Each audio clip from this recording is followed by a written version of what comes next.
माँ सरस्वती क्या भजन है?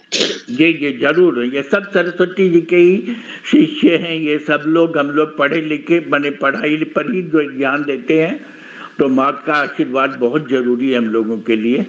गाइए। माँ शारदे कहाँ तू वीणा बजा रही है, किस मंजू गान से तू जग को लुभा रही है,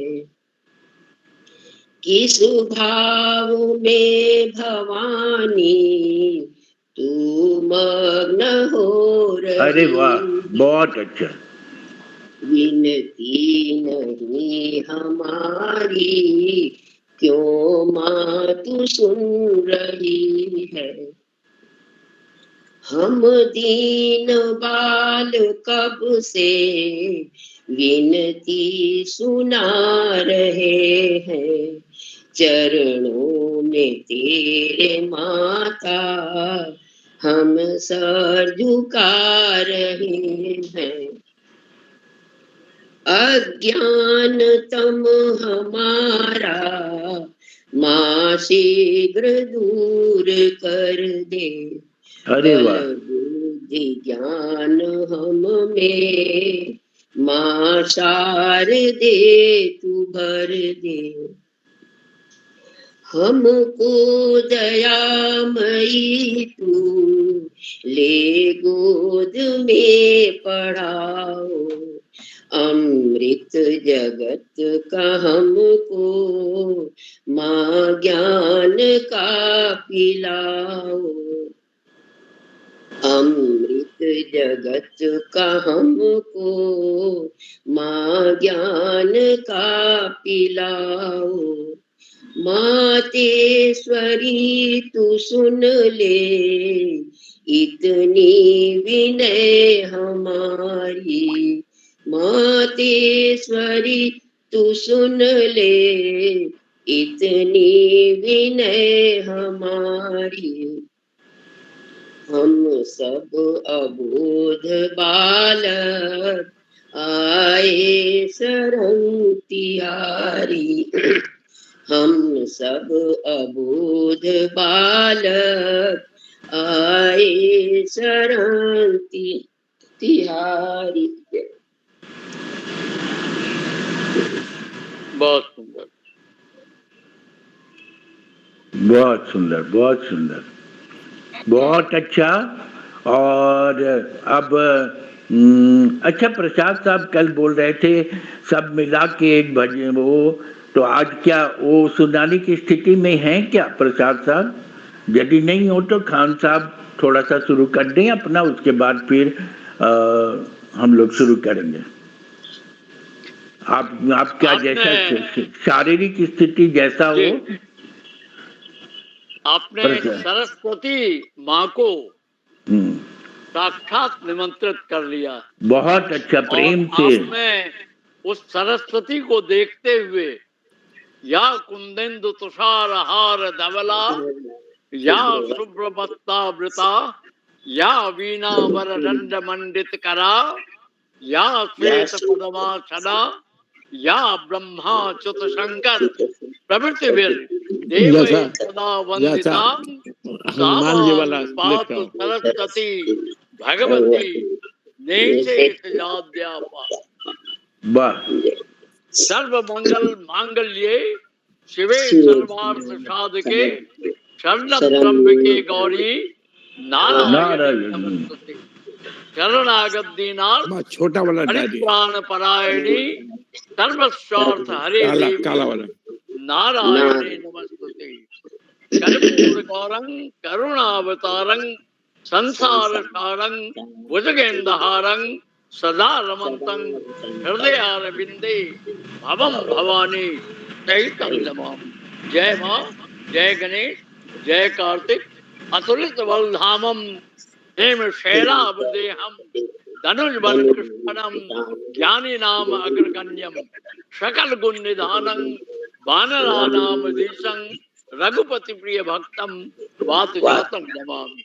बहुत बहुत प्रणाम। आभार आप सभी में, वही माँ, वही भगवती, उसी भगवान को देखते हुए प्रणाम। और वही कल कल छल छल बहती हुई नदियों के बारे में जो आज हम सुनेंगे, वो हम लोगों का अहोभाग्य होगा, जिसमें प्रवाह है, जिसके प्रवाह को और प्रवाहमान कैसे करें, क्योंकि उसकी प्रवाह को थोड़ा हम लोगों ने शिथिल कर दिया। डॉक्टर उमा शंकर देखेंगे कि सबकी जननी गंगा ही है और वो शंकर की कृपा है। तो over to Amitabh ji now. वाह, बहुत अच्छा। आप तो जैसे वो कलकत्ते में वो जो बीरेन कृष्ण भद्र जो दुर्गा पाठ करते हैं उस तरह का आवाज आपने निकाला था, बहुत अच्छा लगा और दोनों बहुत सुंदर से भजन गाए। तो अब हम अपने स्पीकर साहब उमा शंकर जी से बोलेंगे, शुरू करें। अखौरी साहब की आवाज नहीं आ रही थी तो हम अब रिक्वेस्ट करेंगे, पर ये उमा शंकर जी शुरू करें।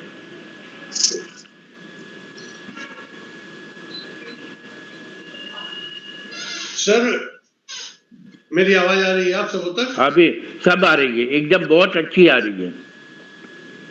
बस एक शुरू करने के पहले एक अनुरोध है कि कुछ लोग तो सर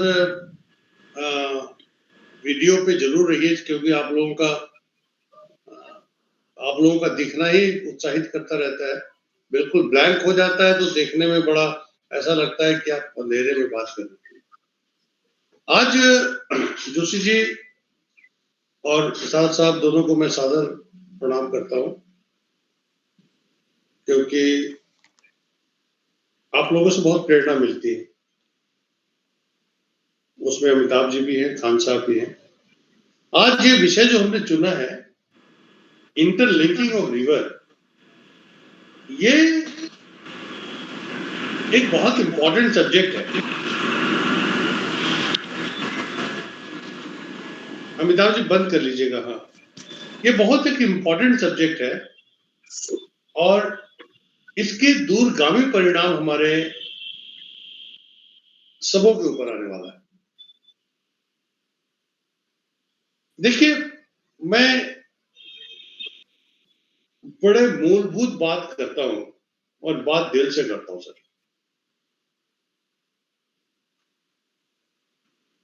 अभी हम जिस देश में रहते हैं बहुत महान देश है। हमें गर्व है कि हम भारत में पैदा हुए इतने महान देश में, जिसकी परंपरा बहुत महान है। यहाँ नदियों की भी पूजा होती है, वृक्षों की भी पूजा होती है, पशुओं की भी पूजा होती है, मानव की भी पूजा होती है। हम बिल्कुल उन लोगों में हैं जो पत्थर में भी ईश्वर को ढूंढ लेते हैं, वृक्ष में भी ईश्वर को ढूंढते हैं।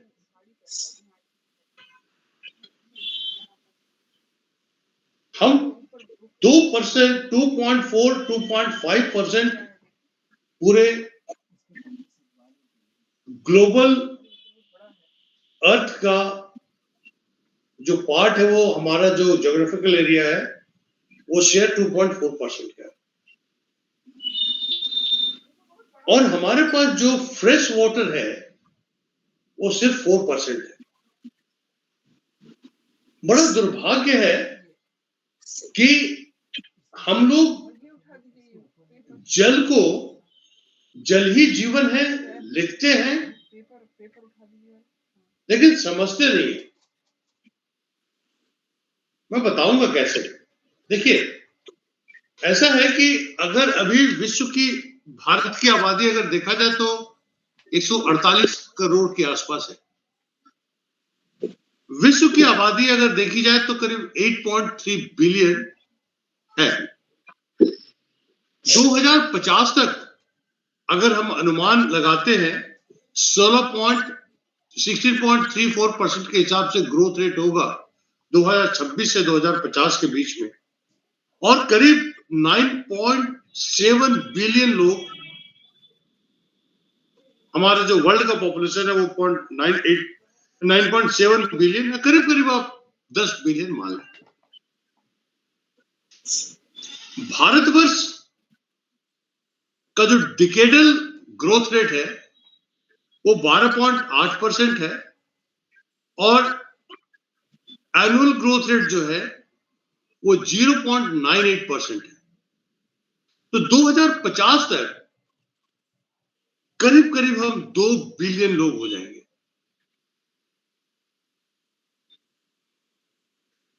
अब इसको हम ट्रांसलेट करते हैं पानी में।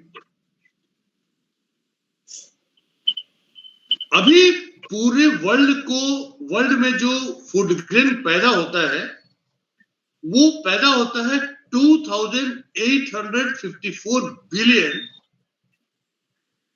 मेट्रिक टन फूड ग्रेन पैदा होता है, जो कि 8.3 बिलियन लोगों को खिलाने के लिए होता है। आप मान के चलिएगा कि सभी लोगों को खाना नहीं मिल रहा है विश्व में। बहुत सारे लोग भूखे रहते हैं।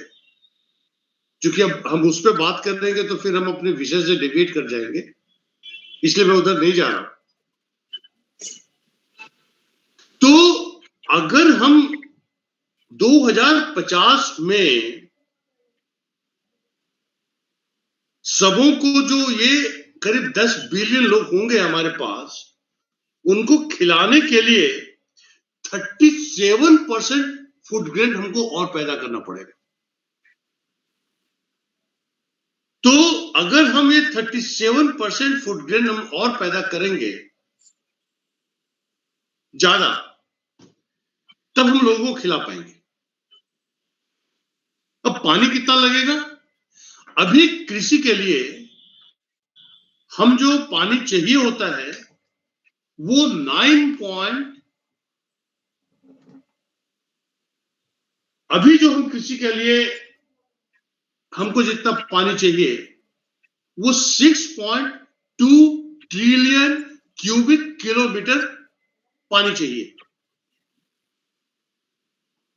और 2050 में जब हम इतना ही फूड ग्रेन उगाएंगे तो 6.9 या आप 7 राउंड फिगर कर दें तो ट्रिलियन क्यूबिक किलोमीटर पानी चाहिए।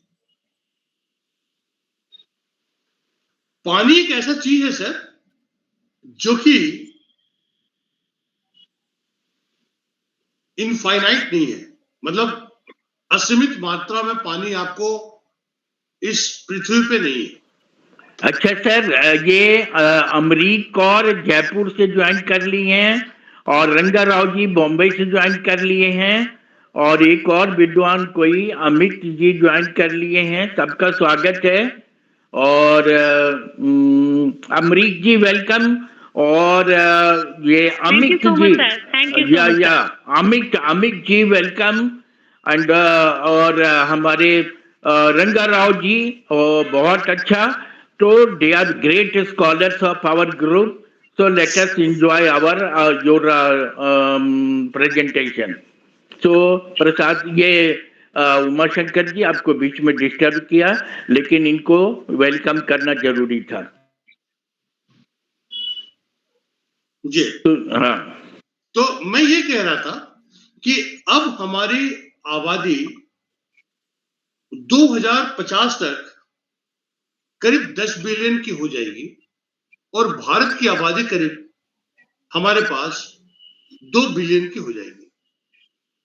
उनको खिलाने के लिए हमारे पास जो फूड ग्रेन होगा, आज हम 2854 मिलियन टन फूड ग्रेन पैदा करते हैं, तो हमें इसका 37% पैदा करना पड़ेगा ज्यादा 2050 में। अगर हम सबों को खाना दे तो, और पानी हमारे पास आज की तारीख पे जितनी पानी की आवश्यकता हो रही है, उस पानी में 2.6 ट्रिलियन क्यूबिक किलोमीटर पानी चाहिए होता है।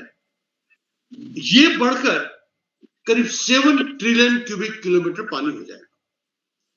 अब देखिए, पानी का ही हमारे पास एक ऐसा रिसोर्स है जो कि डिप्लीट कर रहा है और बहुत तेजी से डिप्लीट कर रहा है। जल ही जीवन है, जल ही जीवन है, ये हम पढ़ते हैं, समझते नहीं।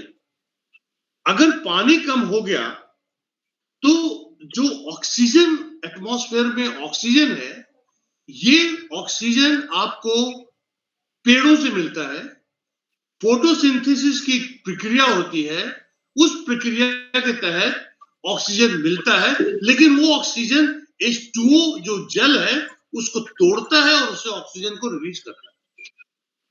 अगर पानी नहीं होगा तो आपके पास ऑक्सीजन नहीं होगा। मैं इस बात को बहुत क्लियर करना चाह रहा था। मुझे नहीं लग रहा है कि शायद मैं आपको समझा पा रहा हूं, बिकॉज ये बहुत ही टफ साइंस का एक सब्जेक्ट है जो कि हम सबों को मानना चाहिए कि ये फैक्ट है। अब आप यूं समझिए कि हमारे पास कुछ एक पैरामीटर्स है सर, और वो पैरामीटर्स क्या है हम आपको बता देते हैं। India 13th water stressed country है, मतलब पानी की कमी है। अगर 1700 हमारे पास, उस पर मैं बाद में आता हूं। पहले मैं आपको बता दूं कि इंडिया में हमारे पास जो रिसोर्सेस है, वो रिसोर्सेस भी पानी का इंडिकेटर है। जैसे कि इंडिया में हमारे पास करीब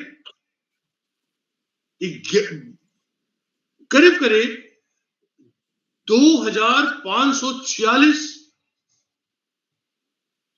प्रकार की मछलियां मिलती हैं, और ये मछलियां या तो समुद्र में है, या तो फ्रेश वाटर में है, या तो फ्रेश वाटर में है समुद्र में जाती हैं, या तो समुद्र में है और फ्रेश वाटर में आती है। और ये आपके पानी के पोल्यूशन का, पानी के मात्रा का इंडिकेटर भी है। आपको सुनकर आश्चर्य होगा कि करीब 4.1% हमारे पास मेरीन मतलब समुद्री मछलियां कम हो गई, और 80 प्रजातियां मछलियों की वो एक्सटिंक्ट हो गई, अब आपको मिलेंगे नहीं।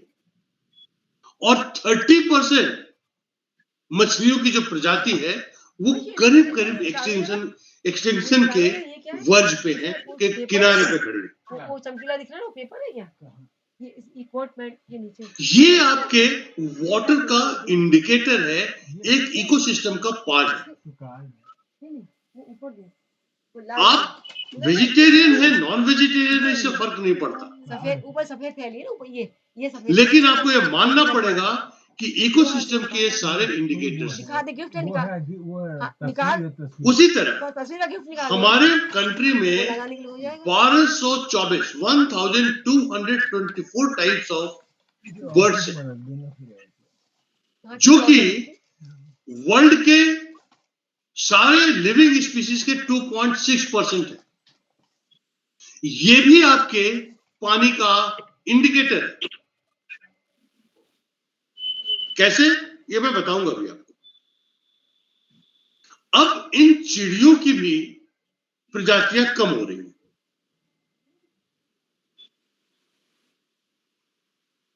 करीब 360 चिड़ियों की प्रजातियां ऐसी हैं जो कि वेटलैंड डिपेंडेंट है, जो कि पानी के ऊपर आश्रित है। अगर इनको पानी मिलेगा तो ये फिर आती है, जिसको कि माइग्रेशन कहते हैं, बर्ड माइग्रेशन। आप देखते होंगे जाड़े में बहुत सारे पॉन्ड्स के या वेटलैंड्स के चारों तरफ बाहर से आई हुई पक्षियों को आप देख पाते हो। इसको बर्ड माइग्रेशन कहते हैं। इंडिया जो रूट है, करीब 400 स्पीशीज ऐसे हैं बर्ड्स के जिसका कि इंडिया एक रूट है, जहां से आती हैं, रुकती हैं और फिर चली जाती हैं।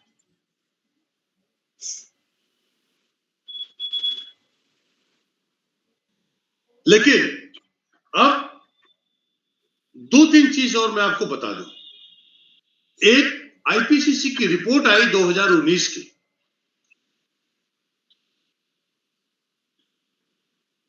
वो रिपोर्ट क्या कह रहा है कि जो मानव प्रजाति हैं, जो ह्यूमंस हैं, उन्होंने 75% लैंड सरफेस को ऑल्टर कर दिया है, मतलब बदल दिया है,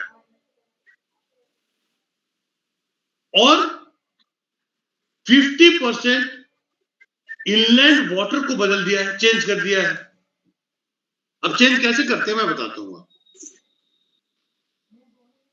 जिस नदी में पानी नहीं है, उस नदी को आप वाटरवेज की तरह इस्तेमाल करने लगते हैं।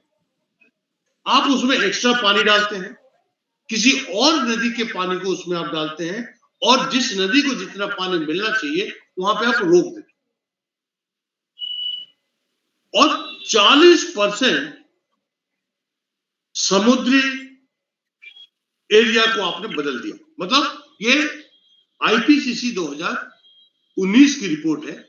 आईपीसीसी वो संस्था है जो कि क्लाइमेट चेंज के बारे में सोचती है, रिसर्च करती है, लिखती है और पढ़ती है। 2021 में एक रिपोर्ट आया, इसको कहते हैं स्टेट ऑफ इंडियाज इन्वायरमेंट। इस सीएससी इस रिपोर्ट को जारी करती है। वो रिपोर्ट क्या कहता है?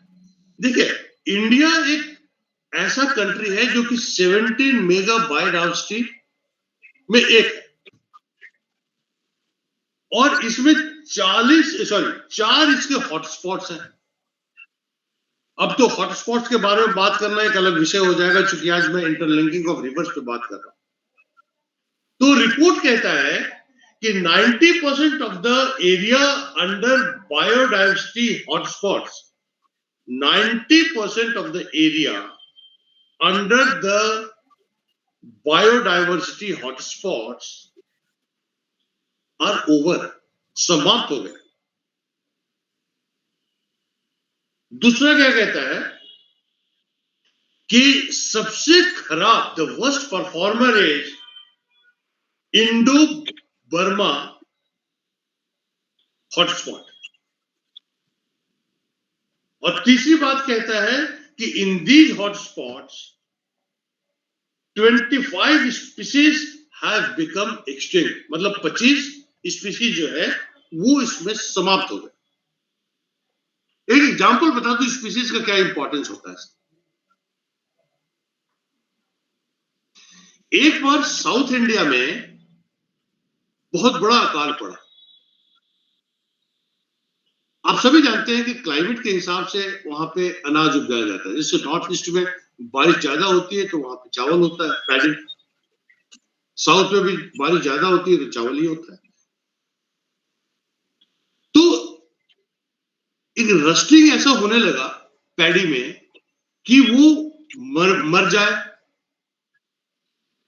तो मनीला एक जगह है जहां पे कि राइस इंस्टीट्यूट है, वर्ल्ड फेम का राइस इंस्टीट्यूट है।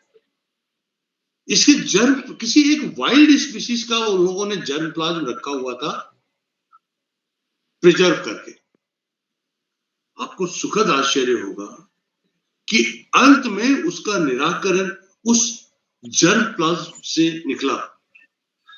हाइब्रिड उसका निकाला गया, क्रॉस किया गया, फिर वहां से जो आया वो एक राइस का जो वैरायटी आया जो कि रस्ट का रेजिस्टेंट था और बहुत सारे बीमारियों का रेजिस्टेंट था।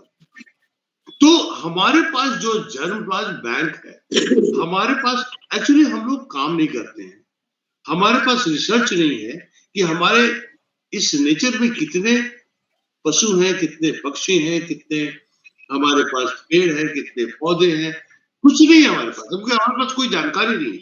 अब इसमें से जो एक्सटिंक्ट हो जा रहा है, इसमें जो समाप्त हो जा रहा है, और वो कौन जाने, उसमें शायद किसी प्लांट में, उसके एल्कलॉइड में कैंसर का आपके पास उत्तर हो, एड्स का उत्तर हो, कोविड का उत्तर हो। हमको कुछ भी नहीं पता है ना, क्योंकि हमने आपके बारे में पढ़ाई नहीं, तो आपके बारे में हम जानेंगे कैसे? जब हमने आपके बारे में रिसर्च ही नहीं किया तो हम जानेंगे कैसे? तो इसको कहते हैं, जो लॉस हो रहा है वो लॉस हमारा इरिटेट है, और उस लॉस को हम संभाल नहीं सकते सर, और हमारे पास उसका कोई विकल्प भी नहीं है।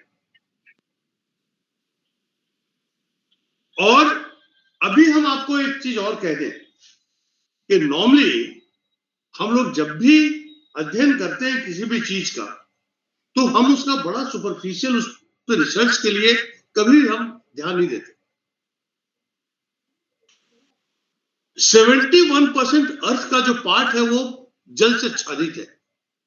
71% of the land area of the earth has water, और 96.5% इसमें समुद्र का जल है।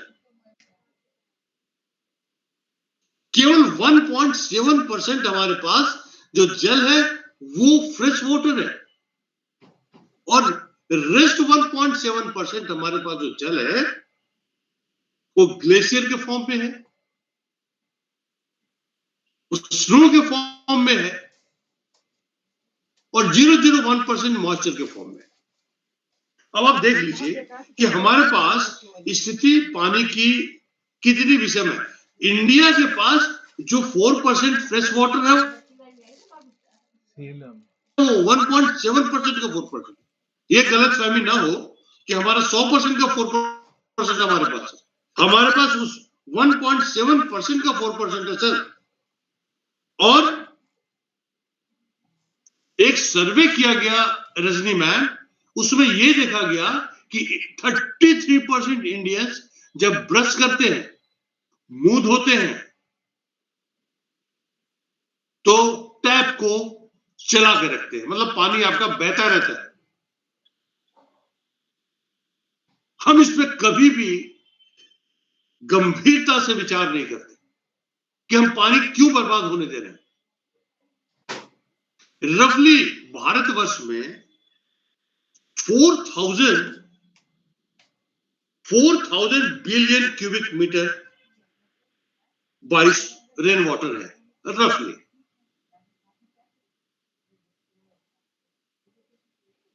और खान साहब सुनकर आश्चर्य होगा कि जरूरत हमको सिर्फ 3,000 का है। अगर बारिश 4,000 बिलियन क्यूबिक मीटर हर साल बारिश हो रहा है, तो हमें जरूरत सिर्फ 3,000 बिलियन क्यूबिक मीटर में ही हमारी जरूरत पूरी हो जाएगी। लेकिन हम यूटिलाइज कितना करते हैं उस पानी का? हम उसमें सिर्फ 1,310 बिलियन क्यूबिक मीटर पानी को ही इस्तेमाल कर पाते हैं, और शेष पानी पूरा का पूरा समुद्र में चला जाता है या बर्बाद हो जाता है। इसका मतलब क्या होता है? इसका मतलब यह होता है कि हम लोगों को उस पानी को बचा के रखना चाहिए था, उस पानी के ऊपर काम करना चाहिए। ग्राउंड वाटर में जो भी पानी होता है, जो हम बोरिंग से पानी निकालते हैं,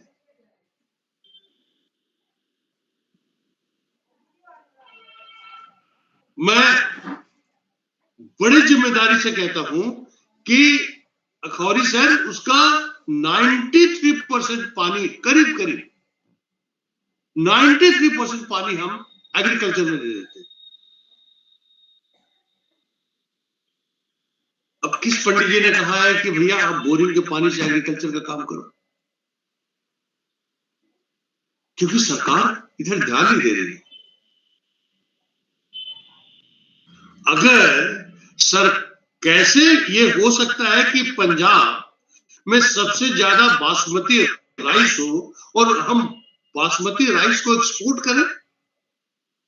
1 किलो चावल के लिए कम से कम 6 से 7 टन पानी की आवश्यकता होती है। इसका मतलब आप राइस को एक्सपोर्ट नहीं कर रहे हैं, आप पानी को एक्सपोर्ट कर रहे हैं, जो कि आपके पास नहीं है। मैं बार बार जोशी जी से कहता रहा हूं कि हम लोग गंभीरता से चीजों को लेते नहीं है। इलेक्शन जीतने के लिए हम सिर्फ स्कीम लाते हैं। अगर आप इलेक्ट्रिसिटी में सब्सिडी देंगे, बिजली में सब्सिडी देंगे, तो ग्राउंड वाटर निकलेगा ही, क्योंकि उसमें पैसा किसानों को लगना नहीं है। और ग्राउंड वाटर जब निकलेगा तो उसमें आर्सेनिक, लेड, थोरियम, जितने ऐसे कैंसर होने वाले केमिकल्स हैं वो जमीन के उस पार्ट से निकलेंगे। Cadmium, arsenic. और यही कारण है कि पंजाब से जयपुर के लिए एक ट्रेन चलती है जिसका कि नाम है कैंसर एक्सप्रेस। आप जो पैदा करेंगे वहां से पानी लेंगे, आपका जो मैं आपको क्या बताऊं कि जो पानी का लेवल है, ग्राउंड वाटर जो है, वो लेवल बहुत नीचे चला गया है। 1960 में खान साहब 1960 में 32 फीट पे जमशेदपुर में पानी मिलता था और 2024 में वो 360 फीट नीचे पानी चला गया है। जमशेदपुर इंडस्ट्रियल सिटी है।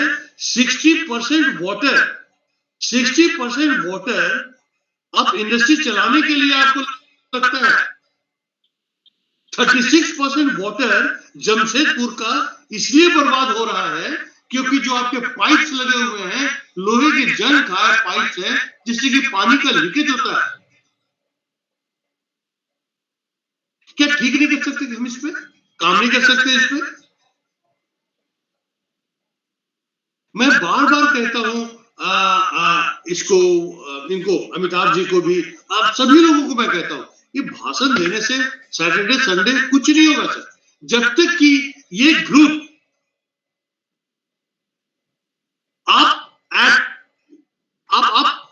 सेंसिटाइज नहीं करेंगे गवर्नमेंट को। कोई प्रधानमंत्री, कोई डोभाल साहब, कोई हमारा भाषण नहीं सुन रहा सर। आपको कहीं ना कहीं ये काम करना पड़ेगा। आप भविष्य के लिए काम करेंगे, भविष्य के जनरेशन के लिए काम करेंगे। खान साहब बताएंगे कि जमशेदपुर में ऐसे दर्जनों इलाके हैं जहां पे पानी की दिक्कत है अभी भी। परसुडी एक नाम बता दूं मैं आपको, मानगो 2 नाम बता दूं, जुगसलाई 3रा नाम बता दूं मैं आपको।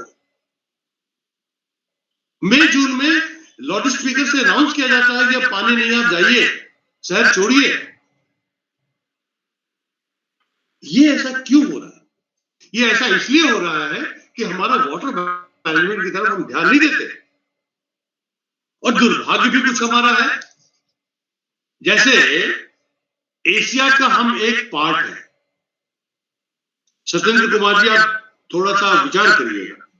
एशिया में जो वाटर अवेलेबल है वो 36% है, which caters to 60% of the population, world population. और उस 60% पॉपुलेशन में 30% तो इंडिया का पॉपुलेशन है, 29.9% सिर्फ चाइना का पॉपुलेशन है। अब देखिए, एशिया में कुल पानी 36% ही है, कुल 36% है और हमारा population 60%।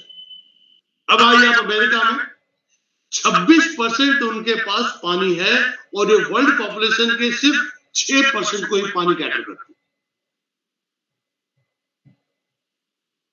North and central America की बात करें तो 15% इनके पास पानी है और 8% पॉपुलेशन। अफ्रीका की बात करें तो इनके पास 11% पानी है और ये 13% पॉपुलेशन को कैटर करते हैं पानी का। ऑस्ट्रेलिया एंड ओशियाना जो कॉन्टिनेंट है, उनके पास 5% पानी है और 1% वर्ल्ड पॉपुलेशन को कैटर करते हैं। भगवान की कृपा से उनके पास पानी है, तो वर्ल्ड वार अगर वर्ल्ड वार होगा खान साहब, तो अमेरिका क्यों नहीं आप पे हावी होगा? आज ग्रीनलैंड मांग रहा है ना, वो वेनेजुएला मांग रहा है ना, वो कल को बोलेगा उत्तर प्रदेश आप हमें दे दीजिए, मिर्जापुर आप हमें दे दीजिए, नालंदा हमें दे दीजिए, तब हम आपको पानी देंगे। आप कुछ नहीं कर पाएंगे, कुछ भी नहीं कर पाएंगे। हम लोग चाहे कुछ भी राष्ट्रवादी कितना भी नारा लगाते रहे, आज की स्थिति जो है वो आप और हम सभी जानते। और वो लोग, आप में से पता नहीं कितने लोग अमेरिका और कनाडा जा चुके हैं, सौभाग्यवश मैं गया। उन लोगों ने पानी को कंजर्व किया है, बड़े बड़े लेक बनाकर उन लोगों ने पानी को रखा है। वो अपने पानी को कंजर्व करते हैं कि जरूरत पड़ने में फिर आपको नहीं देंगे वो, इसलिए कि पानी को रखा है कि जरूरत पड़ने पे हम गोपाल शंकर प्रसाद जी को दे दें। ऐसा नहीं, कभी नहीं। हमारे पास पिछले 30 इयर्स में 30% वेटलैंड समाप्त हो गया, 30% वेटलैंड समाप्त हो गए। अरे पेपर बहुत दो वो है अंडरवियर में, उनको 40% वेटलैंड ऐसे हैं जिसका कि नेचुरल एग्जिस्टेंस समाप्त हो गया है, और 40% वेटलैंड ऐसे हैं जिसके पानी अब it is not good enough to sustain any life. अब इसमें कोई पानी नहीं रह सकता सर।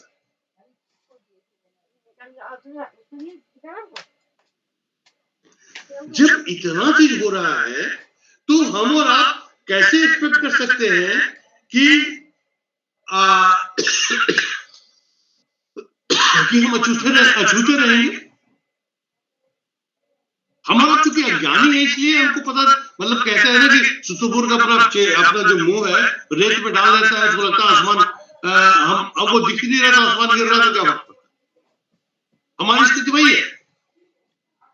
करीब 37.7 मिलियन इंडियंस ऐसे हैं जो कि वाटर बॉर्न डिजीज, जिससे पानी से होने वाले डिजीज से ग्रसित है, और रफली 7.8 लाख लोग प्रत्येक वर्ष पानी के डिजीज से मरते हैं।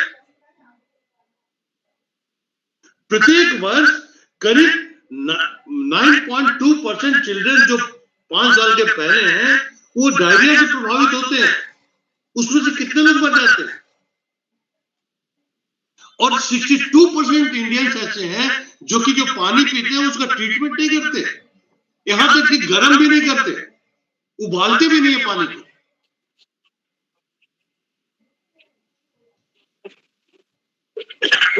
और आपको लखनऊ की बात मैं बता दूं कि लखनऊ में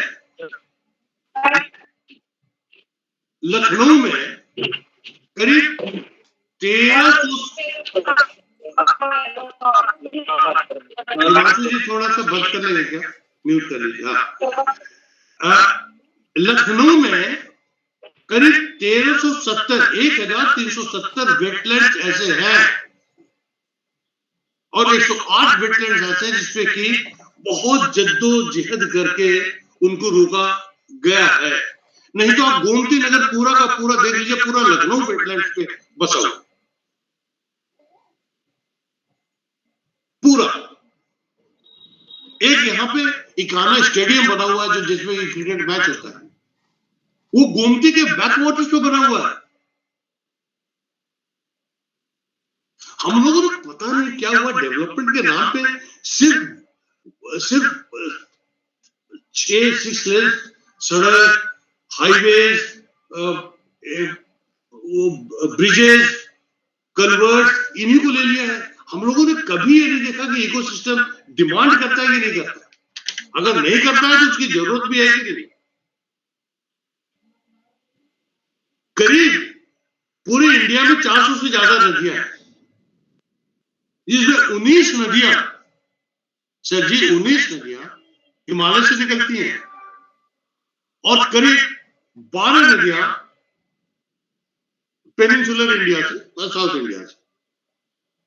तो एक स्कीम चलाया कि हम इन नदियों को जोड़ेंगे, जिसको कि रिवर इंटरलिंकिंग का। अब इंटरलिंकिंग ऑफ रिवर्स में क्या पहला प्रिंसिपल होना चाहिए, और जो है भी, कि हमने जो सरप्लस पानी जिस नदी में ज्यादा है उस पानी को हटा के निकाल के हम जो नदी ऐसी है जो वाटर डेफिसिट है, हाँ साहब, वैसी नदी जो वाटर डेफिसिट है उसमें हम डालेंगे, और वो करीब 174 मिलियन क्यूबिक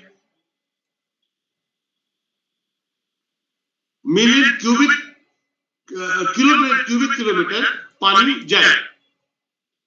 अब ये कौन सा तराजू आपके पास है कि आपने सरप्लस कह दिया और किसी को डेफिसिट कह दिया? ऐसी कोई नदी नहीं है इंडिया में जिसमें पानी है। सारी पानी, अब तो सारे नदियों के पानी तो खत्म हो रहा है। गंगा में लास्ट 87 ईयर्स में गंगा का जो ग्लेशियर है वो 30 किलोमीटर का, उसमें 3 किलोमीटर ग्लेशियर तो खत्म हो, सारे ग्लेशियर्स तो खत्म होते जा रहे हैं। अब किस नदी में पानी है? कावेरी रिवर्स में तो हम लोग पैदल निकल के जाते हैं, गर्मियों में पानी नहीं है। कर्नाटका और तमिलनाडु के बीच में लड़ाई का मेन कारण कावेरी रिवर है, और उसका मेन कारण है कि कुर्ग में जो उसका कैचमेंट एरिया है सारे उसके फॉरेस्ट काट दिए। तो इन लोगों ने क्या किया कि कॉन्सेप्ट निकाला कि इन नदियों को हम जोड़ेंगे। अब जोड़ेंगे तो कैसे जोड़ेंगे? जोड़ेंगे तो जोड़ने का तरीका उन्होंने निकाला कि सबसे पहले करीब 30 कैनाल्स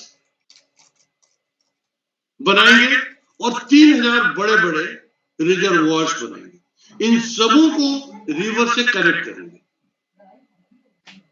और जो कैनाल होगा उस कैनाल की जो लंबाई, सॉरी चौड़ाई होगी करीब 50 से 100 मीटर होगी, और गहराई होगी करीब 10 मीटर के आसपास होगी।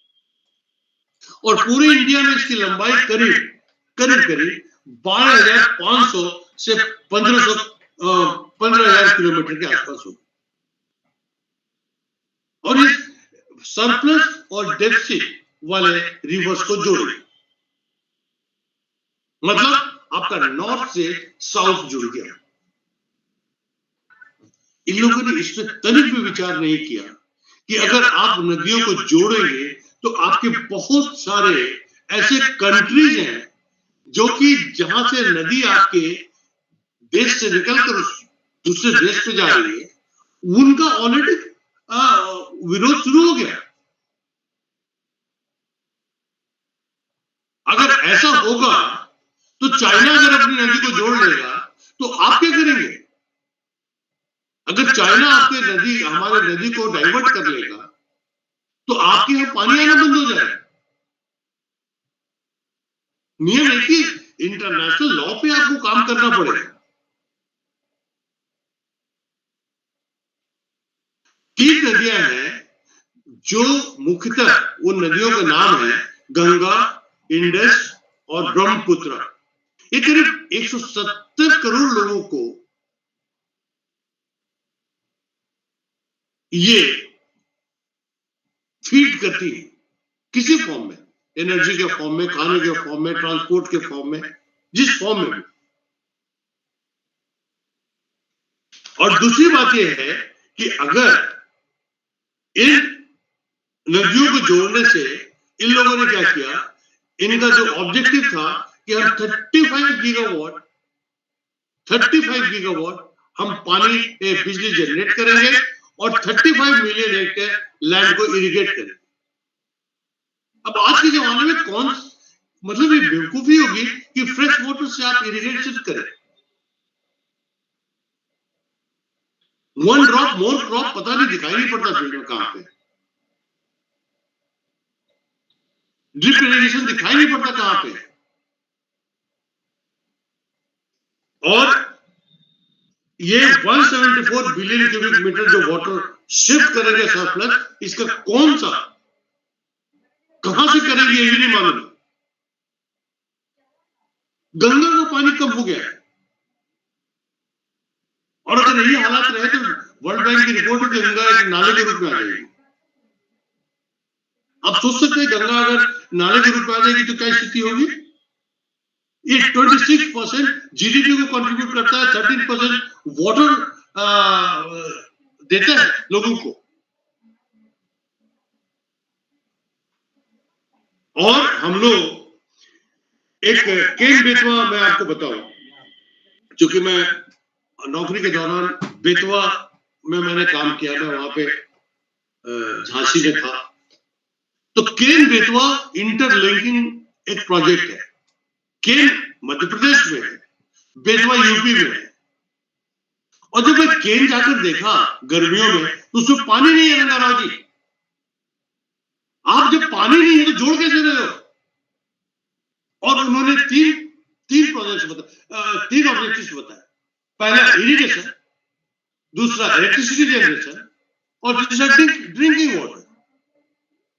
और 12,000 हेक्टेयर ऑफ लैंड, जिसमें कि 9,000 हेक्टेयर फॉरेस्ट का है, वो खत्म हो जाएगा।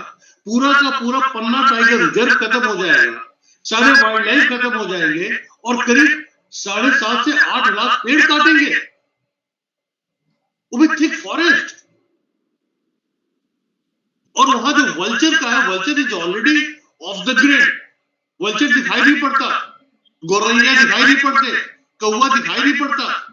और ये ऑलरेडी पब्लिश पेपर है कि वल्चर अगर खत्म हो जाएगा, जो कि खत्म हो चुका है, तो 4% ह्यूमन डेथ आपका बढ़ जाएगा, जो कि बढ़ चुका है। लेकिन फिर भी हम लोग मानते नहीं है। अभी तक 20,000 पेड़ काट चुके हैं पन्ना टाइगर रिजर्व में। कौन इनको पता है कि आप ये रिवर को क्यों जोड़ रहे हो भाई।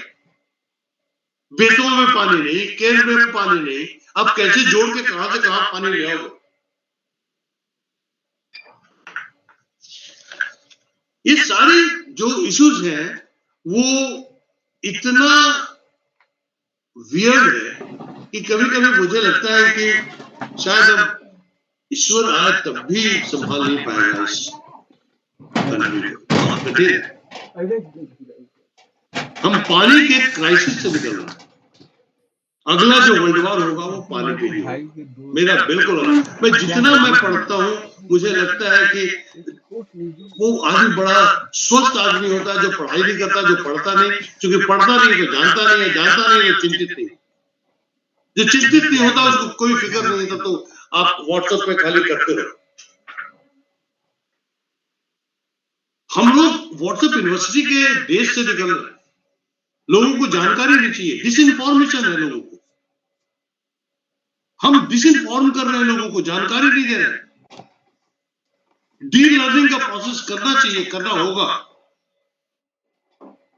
इन्हीं शब्दों के साथ मैं आप सबों को धन्यवाद देता हूं। आपने हमें बड़े ध्यान से सुना। लेकिन मैं पुनः कहूंगा सर, ये सैटरडे संडे के रिचुअल से हटिए सर। आपको कुछ अगर करना होगा तो देखिए, देश का भला अच्छे लोगों ने कभी नहीं किया।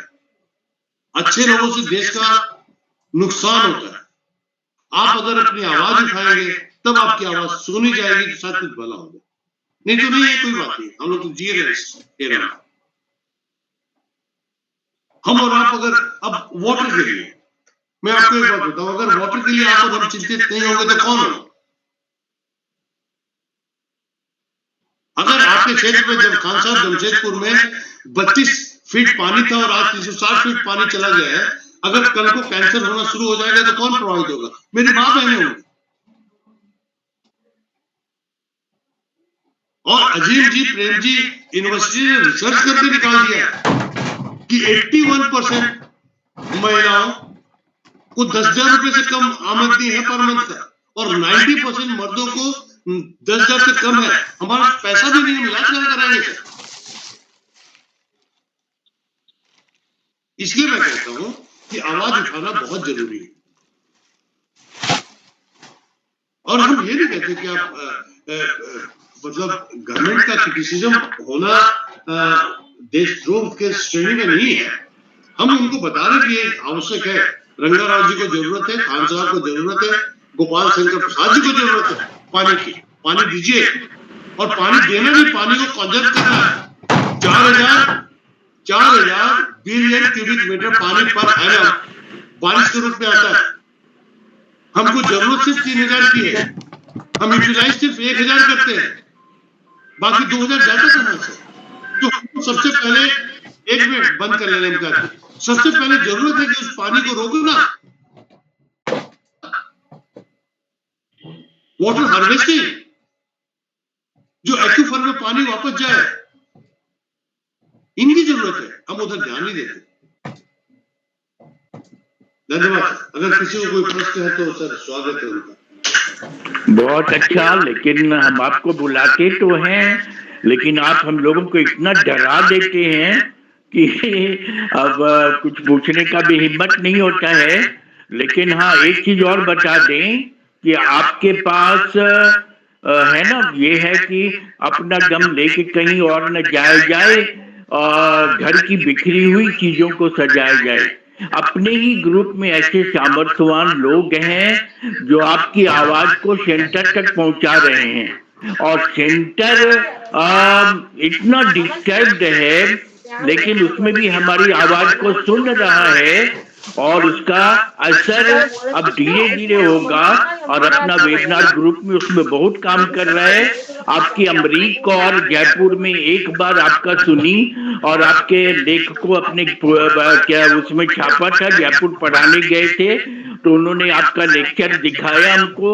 आपका जो रिकॉर्डिंग है उसको फॉरेन मिनिस्टर को भी सुनाया गया। ऐसे ही गोपाल शंकर साहब जी ने बहुत सारे प्रॉब्लम बताए थे, और उस पर हमने एक टीम कल ही बनाया जो आप जैसे रिसोर्स पर्सन का डाटा कलेक्ट करे, और उस डाटा को अपने ग्रुप के ही प्रभावी लोगों से आगे बढ़वाएंगे हम लोग उसको, और उसका रिकॉग्निशन देंगे, आपके बात को आगे बढ़ाएंगे। इसलिए ये जो वेबिनार हो रहा है बेकार का नहीं जा रहा है, और ये पहली बार ऐसा वेबिनार हुआ जो एक्शन ओरिएंटेड हो रहा है। लेकिन एक्शन करने में टाइम लगता है।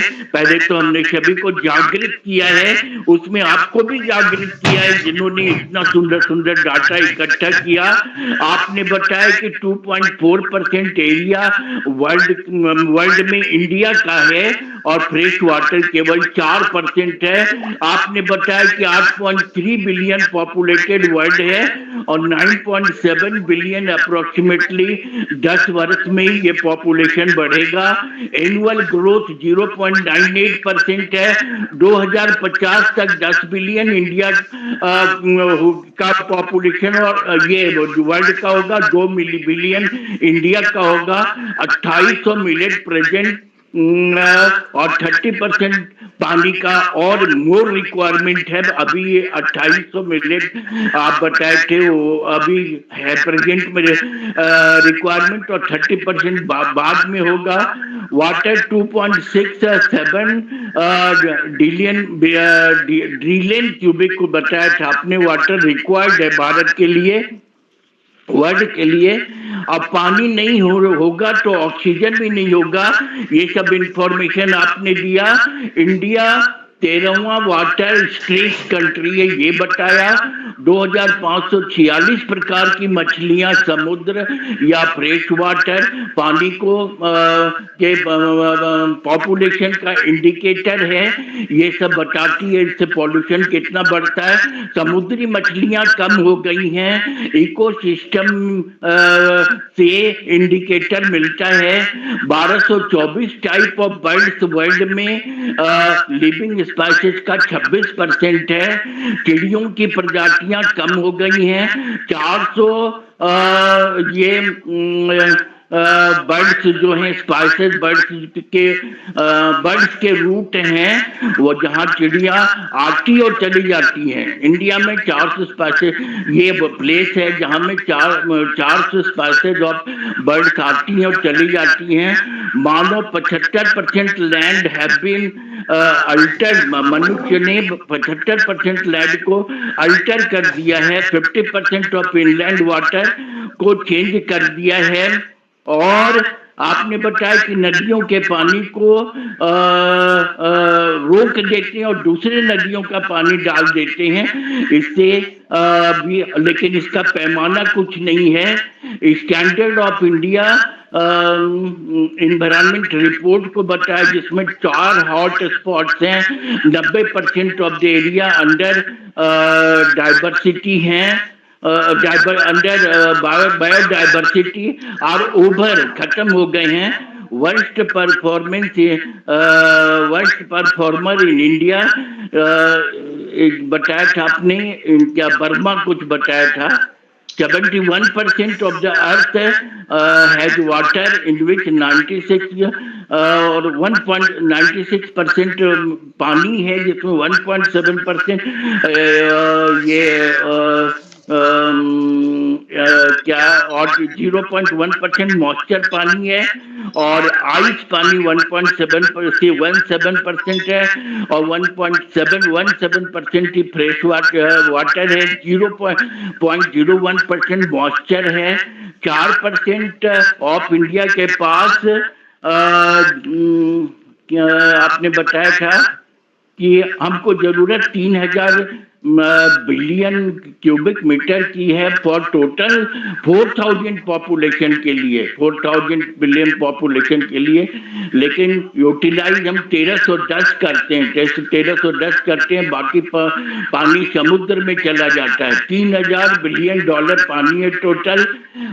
टोटल 4000 में जरूरत है हमको 3000 का, लेकिन हम 1310 को ही यूज करते हैं, बाकी समुद्र में चला जाता है, जिसको बचाना चाहिए। इसके लिए कोई काम नहीं हो रहा है। बहुत बड़ा इंफॉर्मेशन है।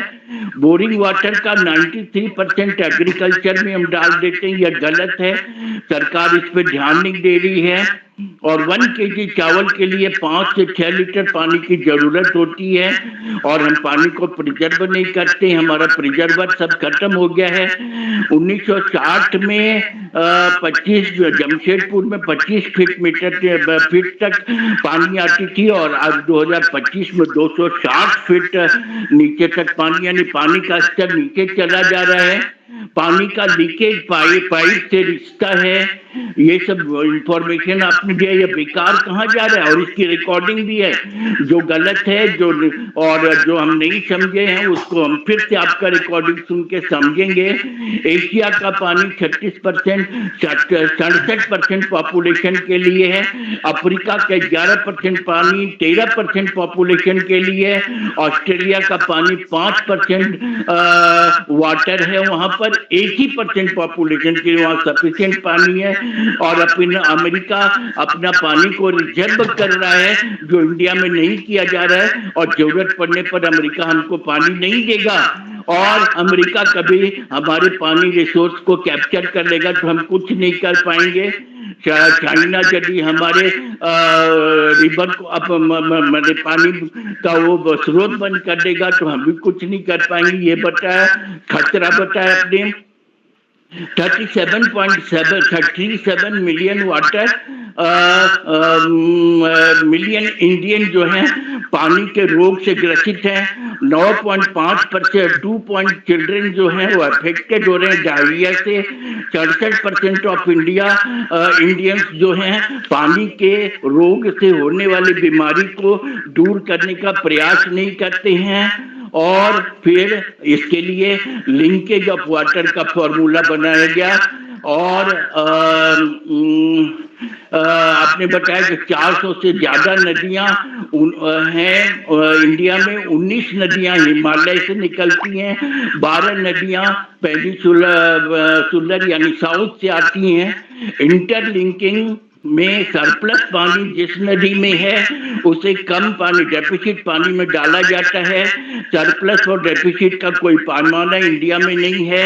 ग्लेशियर कम हो रही है और पानी का स्तर कम होता जा रहा है। नदियों को जोड़ने का प्रयास किया जा रहा है।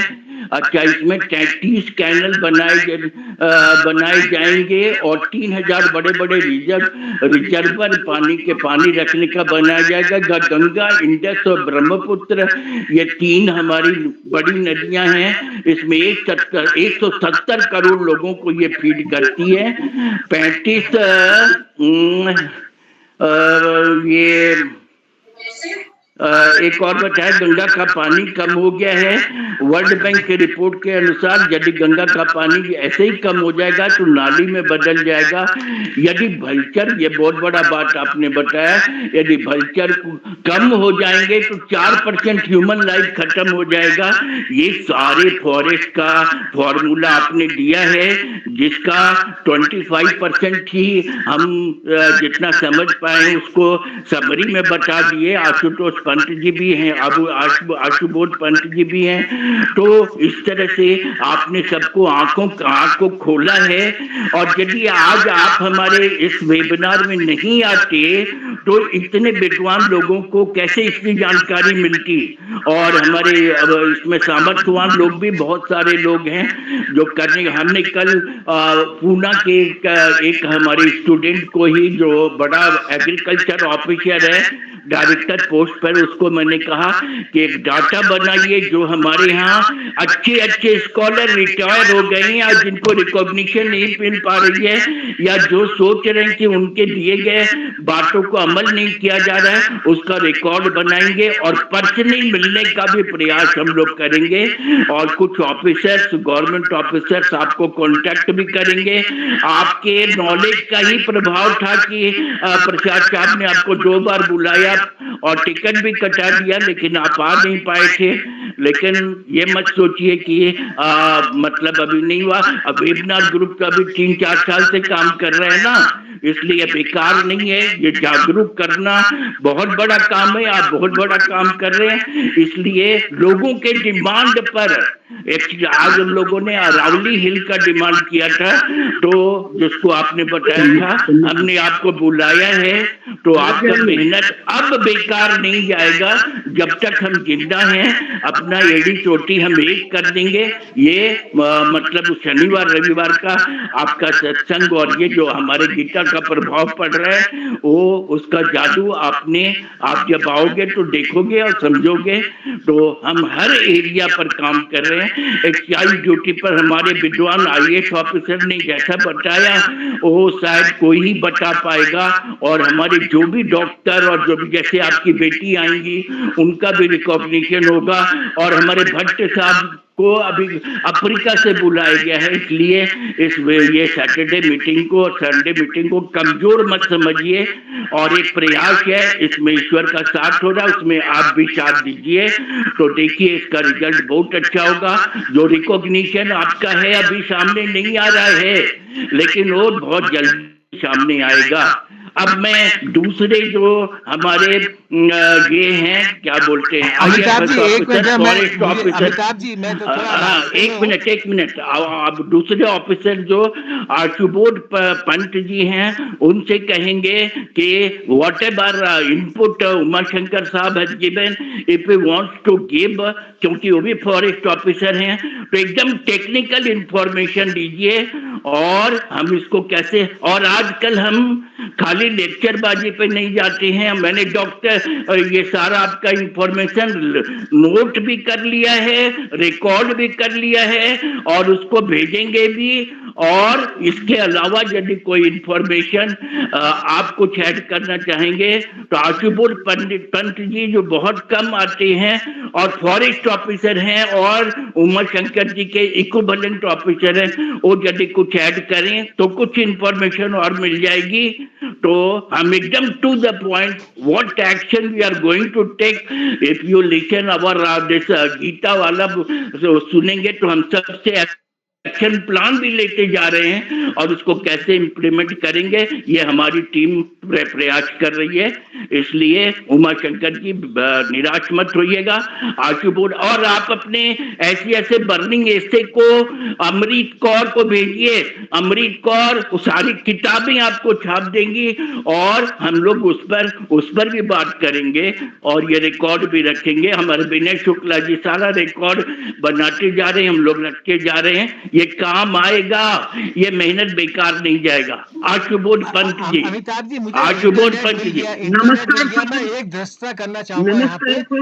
मेरा प्रश्न उमा शंकर जी से बाद में आंसर दे दें, पहले आशुबोध पंत बोले, फिर मुझे इंटरनेट नहीं मिलेगा। मेरा सिर्फ सा सिंपल सा प्रश्न ना तब आप बोल दीजिए, जोशी जी बोल दीजिए।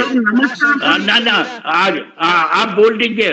प्रश्न कर देता हूँ, बाद में आशुबोध पंत बोले, मेरा उत्तर ये दे देंगे क्योंकि इंटरनेट मुझे नहीं मिलेगा। मेरा प्रश्न ये है उमा शंकर जी सर से कि सर आज जो है ये आप सही बात तो ये है, जैसे डॉक्टर उमा शंकर सिंह साहब है, आशुबोध पंत साहब है, जिनको फॉरेस्ट का ज्ञान है, वही तो बता सकते हैं कि इकोलॉजी कैसे बचेगी, इकोसिस्टम कैसे बचेगा।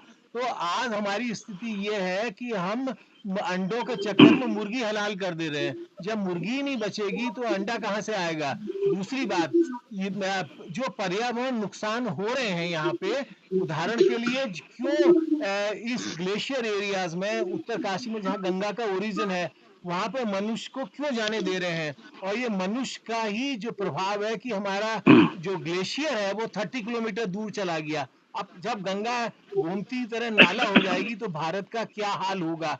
प्रश्न ये है कि हम ग्लेशियर साइट्स में जहाँ पे नदियों का राइज निकल रही हैं, वहां पे मनुष्यों को क्यों जाने दे रहे हैं, ताकि हमारी नदियां नाला होने से बचाई जाएं।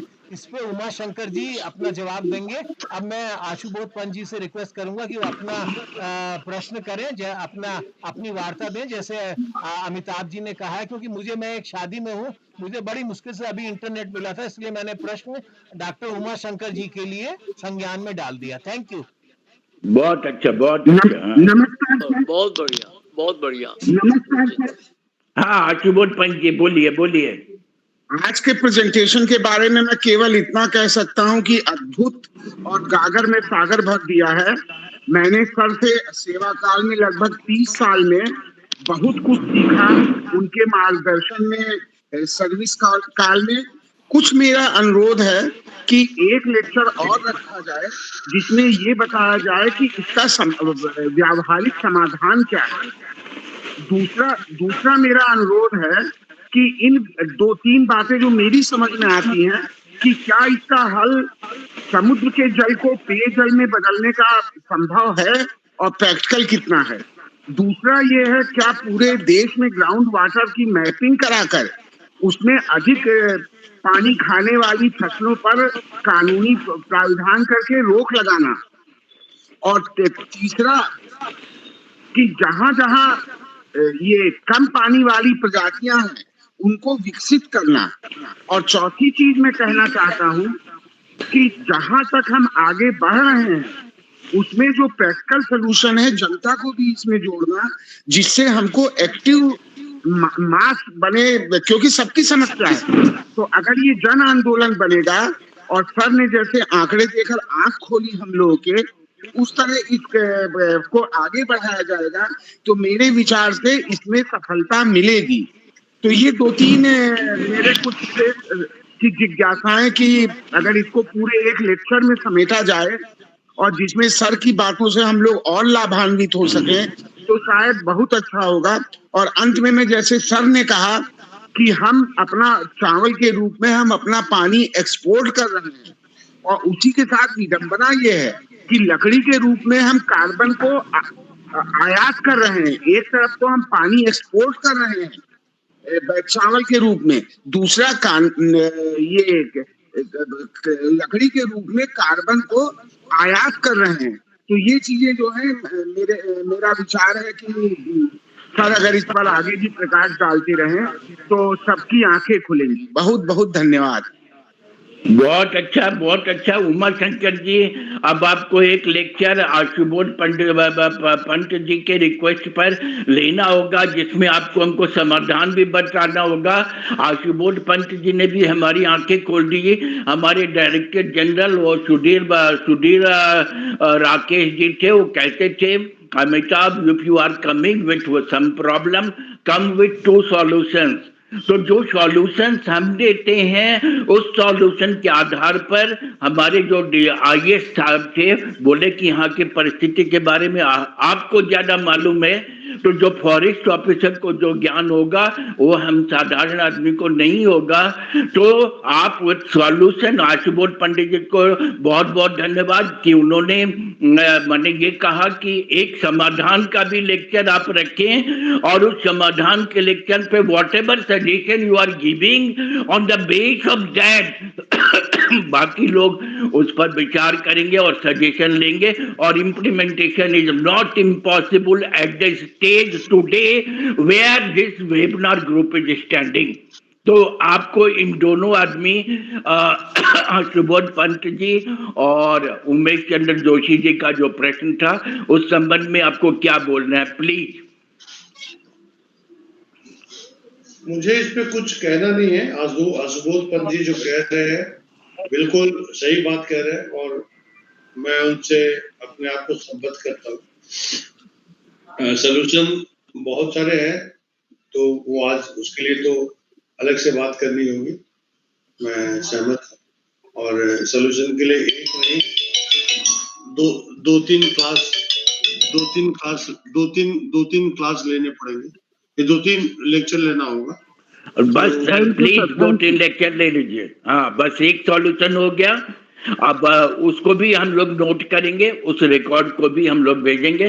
विनय शुक्ला जी, आपको बहुत ज्यादा एक्टिव होने की जरूरत है, और ये सारे रिकॉर्डिंग को स्टोर करके रखिए। अब अमिताभ जी, लेडीज फर्स्ट, पहले अमृत कौर जी से उनको कुछ कहने दीजिए। हम लोग बहुत कुछ कह लिए, सुनिए। अमृत कौर जी उनको मौका दें, और उसके बाद सबसे चुप रहने वाले व्यक्ति अभी जो प्रसाद सर हैं और खान साहब हैं, उनसे बात कीजिए। अच्छा, ठीक है। अमरीक कौर, हाँ, और अमरीक कौर, आपसे मेरी शिकायत है, आप क्यों नहीं आती हैं? क्यों आती नहीं है? हमेशा आना चाहिए। और आपको अब मैं हमेशा आऊंगी। और हमारी एक बुक है, उसको आपको पब्लिश करना है, हमने जयपुर में भी बोला था। और नंबर 2, मैं कुछ ऐसे भी भेजूंगा on the base of webinar में, और मतलब वो हार्ट बर्निंग हमारा ऐसे है, वो सबके दिल में आग लगा देगा और करने को आतुर हो जाएंगे, क्योंकि हमने जो गीता में स्टेप उठाया है, सब लोग हर सप्ताह कुछ नया काम करके आ रहे हैं, कुछ नया रिकॉर्ड बना के आ रहे हैं और हमको यहाँ एक्सप्लेन कर रहे हैं। आप हमेशा ज्वाइन करिएगा तो पता होगा कि कितना एक्टिव मेरा वेबिनार ग्रुप हो गया है। तो आपकी बात सुनना चाह रहे हैं उमा शंकर जी। बहुत बहुत धन्यवाद सर। सर एक्चुअली क्या है कि थोड़ी सी कभी कभी मुझे ऑफिशियल कुछ काम ऐसे भी होते हैं, क्योंकि मेरा काम पब्लिकेशन और रिसर्च वर्क से ज्यादा है, तो कुछ कारण होते हैं जो मैं कंटिन्यू वेबिनार ज्वाइन नहीं कर पाती हूँ। मैं इसके लिए माफी चाहती हूँ, और ये मेरा ही नुकसान है कि इतना ज्ञानवर्धन होता है और आप जब शामिल नहीं होते तो आप ही का नुकसान होता है। ये मेरा पर्सनल नुकसान है, और मैं कोशिश करूंगी कि मैं ज्यादा से ज्यादा ऐसे वेबिनार ज्वाइन करके और लाभ लूँ। सर का लेक्चर मैंने हमेशा सुना है, और मैनी टाइम ऐसा भी हुआ है कि जब आप रिकॉर्डेड इसमें डालते हैं तब भी मैं कई बार सुनती हूँ। ऐसा नहीं है कि मैं लाइव नहीं होती हूँ तो मैं नहीं सुनती हूँ, मैं सुन पाती हूँ उसे। ये एक ऐसा टॉपिक जो है, कुछ चीजें हमारे समाज में, हमारे व्यवहार में ऐसी हैं जो हम सब जानते हैं, लेकिन फिर भी बार बार जब हमको कोई बताता है तो हमारी मेमोरी में जो हमारी गलतियां हैं उस पे हथौड़ा मारा जाता है। और बहुत सख्त जरूरत भी है इन हथौड़ों की, क्योंकि इंसान मनुष्य बना है, उसे विवेक दिया है और उसको सब कुछ मालूम है कि क्या तो हमारी जरूरतें हैं और क्या हमें चाहिए। उसके बावजूद यदि वो इतने सामर्थ्य होने के बावजूद भी ये नहीं सोच पा रहा कि हम किन चीजों को किल कर रहे हैं, क्या हमारी जीवनदायक वस्तु हैं और उन्हें कैसे बचाना चाहिए, इनके छोटे छोटे आइडियाज सबके पास होते हैं, लेकिन जब जरूरत होती है कुछ करने की तो हम उम्मीद करते हैं कि सिर्फ गवर्नमेंट कुछ करे या फिर हम नहीं तो कुछ और कोई व्यक्ति इस पे पहल करे। जबकि मेरा मैं बहुत इतने सारे विद्वानों में सबसे छोटी और बहुत ही मतलब छोटा मुंह बड़ी बात होगी कि यदि हम अपने ही घर से इन सब चीजों को शुरू करें, अपने बच्चों में ये संस्कार डालें कि हम उसे अपना लाइफस्टाइल बना लें कि कैसे पानी बचाना है, कैसे कचरे का निस्तारण करना है, क्या चीजें हमें नहीं करनी, हमारे डू और डोंट्स यदि हम पहले से ही हमारी ब्रिंगिंग में डाल दें तो मेरे ख्याल से जो विश्व स्तर पर या राष्ट्रीय स्तर पर इतनी बड़ी समस्याएं उत्पन्न होती हैं जिसका जब समाधान करना होता है तो बहुत बड़ी पहल उठानी पड़ती है। तो सर का जो मैं आंकड़ा सुनती हूँ वो वास्तव में बहुत भयावह है और हम सबको बुद्धिजीवों का हमारा एक दायित्व है कि हम इन सब चीजों पर न केवल सिर्फ विचार करके और इन आंकड़ों से डर जाएं, बल्कि इनको कैसे सुधारा जा सकता है। जरूरी नहीं है कि एक बड़े लेवल पे किया जाए। मेरा ये मानना है एक गृहिणी होने के नाते मैं तो ये कहूंगी हमारे बच्चों को एक संस्कार के रूप में ये चीजें सिखाई जाए, जरूर जरूर सबके अंदर आ जाएगा। और हमें तो हमारी संस्कृति में ये सिखाया गया है कि यदि कोई पानी का दुरुपयोग करता है, उसे गंदा करता है या उसका अपव्यय करता है तो वरुण देवता का दोष लगता है, ये हमें सिखाया जाता है। लेकिन हम इस संस्कृति को धीरे धीरे भूल रहे हैं, इसलिए हमें टेक्निकल बातें करनी पड़ती हैं और ज्यादातर लोग इस बात से पीछा छुड़ा लेते हैं कि ये तो विषय किसी IFS ऑफिसर का है, ये बहुत टेक्निकल विषय है, ये साइंस का विषय है, हम इतना नहीं जानते। जानते सब हैं, करना नहीं चाहते। और सर की जो पहल है, सर का जो ज्ञान है, वहाँ हम दूर दूर तक कहीं नहीं है और इसका बिल्कुल सर जैसा आपने बताया कि बहुत अच्छा उपयोग हो रहा है, बहुत अच्छे लेवल पे जो पॉलिसी मेकर्स हैं वहां तक आप ये बात पहुंचा पा रहे हैं, तो ये बहुत ही अच्छी बात है। हम सभी का भविष्य आप जैसे विद्वान हाथों में है, सुरक्षित हाथों में है। इसके लिए मैं अपने आप को बहुत ही गौरवान्वित महसूस करती हूँ। आप मुझे इस वेबिनार से जोड़ते हैं, मुझे याद दिलाते हैं जब कभी मैं बिजी हो जाती हूँ अपने पारिवारिक कामों में। इसके लिए सर मैं आपकी आभारी हूँ और उमाशंकर सर की तो मैं डाई हार्ट फैन हूँ, उनके भाषण का, उनके रिसर्च का और उनका एक जो आर्टिकल है वो मैंने हमारे यहाँ से एक जर्नल निकलता है रीपा से प्रशासनिक का, उसमें मैंने छापा और मैनी टाइम्स जब हमारे डायरेक्टर आए हैं और उन्होंने हमारी प्रशासनिका पढ़ते हैं तो वो इस लेक्चर के बारे में मेरे को बुला के पूछा है 3-4 बार। तो मैंने उनको अभी हमारा एक आने वाला है स्टेट सर्विस का कोर्स आने वाला है, तो अभी हमारे यहाँ पर additional chief secretary Rajesh Yadav sir हैं, तो उनको मैंने ये अभी बात कही कि सर हमारी जर्नल निकलता है प्रशासनिक का जिसमें बहुत ही विद्वान इसमें लेख शामिल करते हैं। तो उन्होंने सर का लेख पढ़ा तो कहेंगे, मैंने कहा सर आप यदि इनको बुलाएं यहाँ पर तो जो नई जनरेशन है, जो नए हमारे ब्यूरोक्रेट्स हैं वो इन बातों को समझेंगे और इन प्रॉब्लम्स को आत्मसात करेंगे और इम्प्लीमेंट करेंगे तो हमारा देश जाहिर सी बात है कि वैसी संपदाओं से बहुत ही परिपूर्ण है और इसका लाभ हमको मिलेगा। बहुत बहुत धन्यवाद सर। तो देख लिया पता ये उमाशंकर जी क्या मतलब आपके लेक्चर का और हमारे वेबिनार का। कभी कभी आप ब्रूटल कमेंट भी कर देते हैं कि ये सैटरडे संडे का वेबिनार काम नहीं आएगा। इसी सैटरडे संडे ने आपको अमरीश से मिलाया और आपकी बेचैनी जब आप लेक्चर लेते हो और अमरीश को खोजते हो तो मैं फोन करता हूं तो आपको बता दें कि अमरीश आपके ही लेक्चर में आती है। ये इस वेबिनार का ग्रुप है, ये देन है। अच्छा, अब हमारे प्रसाद साहब कुछ बोलना चाहते थे लेकिन अभी ऑफ हो गए हैं। गोपाल शंकर जी एकदम साइलेंट हैं और कुछ नहीं बोल रहे। बहुत विद्वान है, बहुत कम बोलते हैं और लेकिन जो बोलते हैं रिजल्ट ओरिएंटेड बोलते हैं। और मतलब इन्होंने जो किया है, परसों हमने जो पूछा लोगों से, लोगों ने पूछते हैं कि आप कैसे माने आप जो सुन रहे हैं उसको कैसे इम्प्लीमेंट कीजिएगा। उसमें इन्होंने जो किया है प्रसाद साहब के लिए और जितना बड़ा प्रॉब्लम उनका दूर करने का प्रयास किया है, वहां पे अपने वकील को भी भेजा है, ये हमारे वेबिनार ग्रुप का ही देन है। तो इस तरह अभी आगे से मत बोलिएगा कि एक काम नहीं आता है। तो प्रसाद साहब, ये गोपाल शंकर प्रसाद साहब गोपाल शंकर प्रसाद साहब, गोपाल शंकर जी, आपका आशीर्वाद बचन सुनेंगे, फिर अखौरी साहब का माइक ऑफ हो गया था, अभी सुनेंगे उनका। पहले आपका गोपाल शंकर जी। जी जी, बहुत धन्यवाद। हाँ। पहले मैं डॉक्टर उमाशंकर सिंह साहब को बहुत धन्यवाद देता हूँ, उन्होंने इतना अच्छा लेक्चर हम लोगों को दिया, आई ओपनर। और मुझे थोड़ा याद आ रहा है कि जब मैं फॉरेस्ट डिपार्टमेंट में एडिशनल सेक्रेटरी था बिहार, तो फॉरेस्ट डिपार्टमेंट में क्या काम होता है वो भी कुछ देखने को मिला नजदीक से। और बहुत अच्छा काम हो रहा है, बट एफोरेस्टेशन तक ही लिमिट है वो उसका, या वाइल्ड लाइफ के प्रोटेक्शन के लिए।